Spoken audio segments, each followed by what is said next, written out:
The only lesson that I would give to somebody who would ask me, imagination is first, technique is second.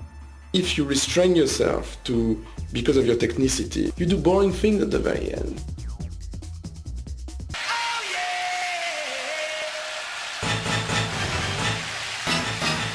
When I was in my teens, yes, my parents would send me to a place which is called the Muséum des Arts Africains in Paris. When you would arrive, because of the floors which are different type of mosaics, yes, you would have like a little drawing of a high heel, spiky high heel, and it was crossed by red because it was forbidden to high heels. So I was looking at this thing thinking, it looks like a women's shoe, but why a high spiky heel?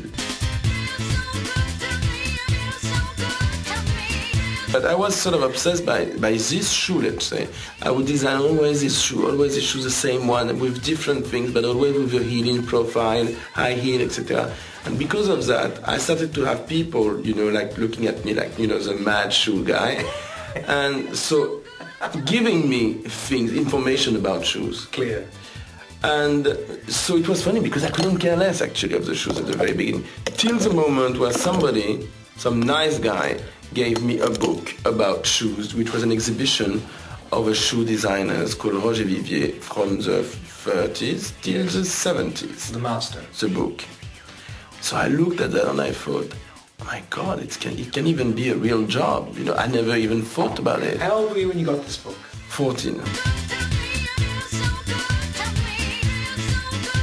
As I was really into showgirls, so I wanted to design shoes for the showgirls in Paris. I always loved music hall, I always loved cabaret. And if you want to design something for showgirls, a showgirl is basically a naked woman with furs and shoes, So you either design the furs or you either design the shoes. I arrived there and all those girls were very nice and also they were very, very flattered that a young boy arrived and had, drawings just about them.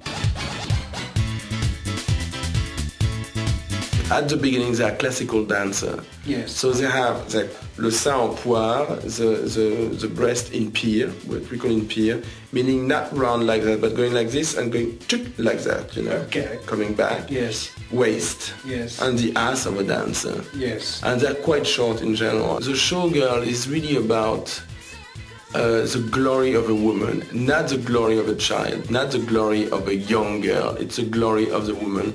So it's a shape of a woman in her beautiful shape in the early 30s. The reality of a showgirl in France is that those women who look like beautiful and exotic birds.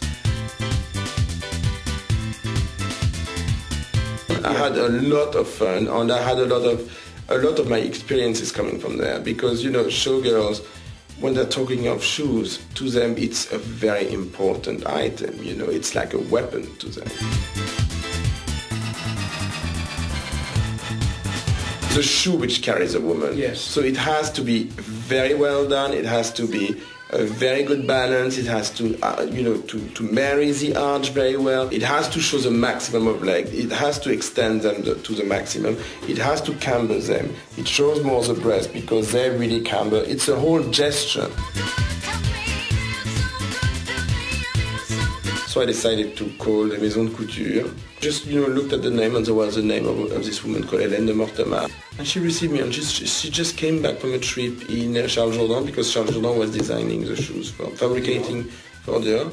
So she looked at my drawing and she said, it's so funny because it looks so much what I saw at Jourdan, Perugia. And she said, okay, I'm going to call them and ask that you stay there for a few months. And so I started to work there for over a year. Mm-hmm.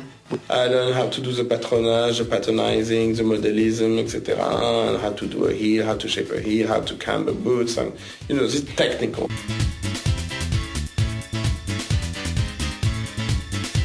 Everything which has been constructed after the 60s is really different because number one, the foot of the woman expanded so much that the last and the size of the shoes in the 30s are like for a child almost.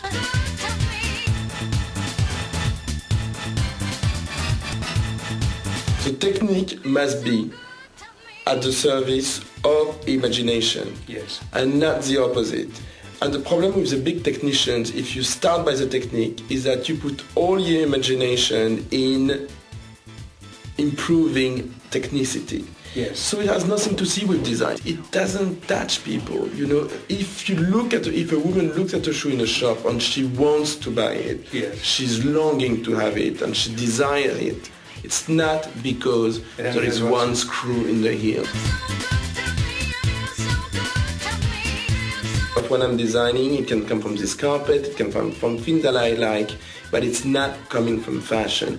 This sort of following of fashion does not interest me, because there is a moment you just make part of a whole magma of people trying to do the same thing, trying to understand what is going to be the next thing. So it's like a recipe, you know.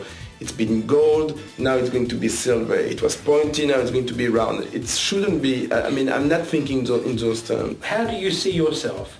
No, I think of myself like the person who is able to reproduce faithfully the desire of some women. So I did different things. I worked in Italy. I worked in Naples, I worked in Italy for different brands, What was Italy like, compared to France? They're so quicker. You know, they look at a thing and they say, okay, boom, and they do a prototype. So they've got a feeling for shoes, in other words. Of course, definitely. Especially for the type of shoes that I always like, which are feminine shoes. Yes. Much more. I traveled a lot, actually. Yes. I was not so focused on my work. I was a bit focused on my work, did a job, then left for 3 months in India. Did another job, then India? left for 3 months. Yes, I went very often. I loved India. I love Indian cinema. I love Indian costume. I love Indian jewels. I love India in general. Music, everything.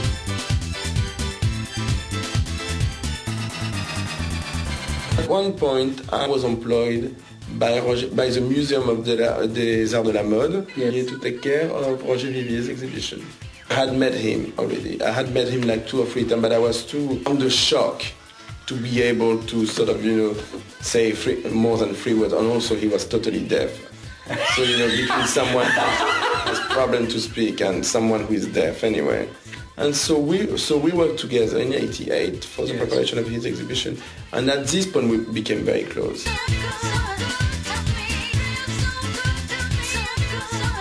What was he like? He was adorable. He was a perfection of French elegance. And his design?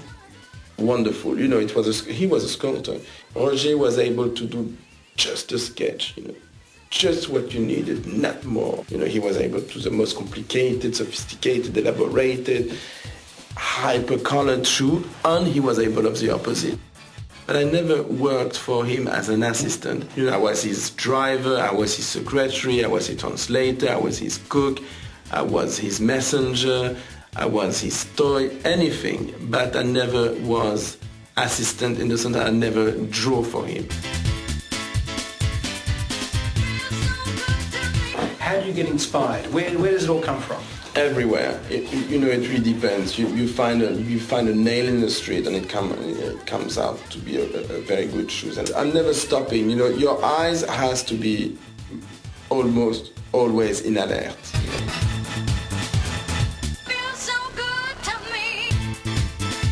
Women, it's like an extension of themselves. They don't even clean the shoes. They don't care.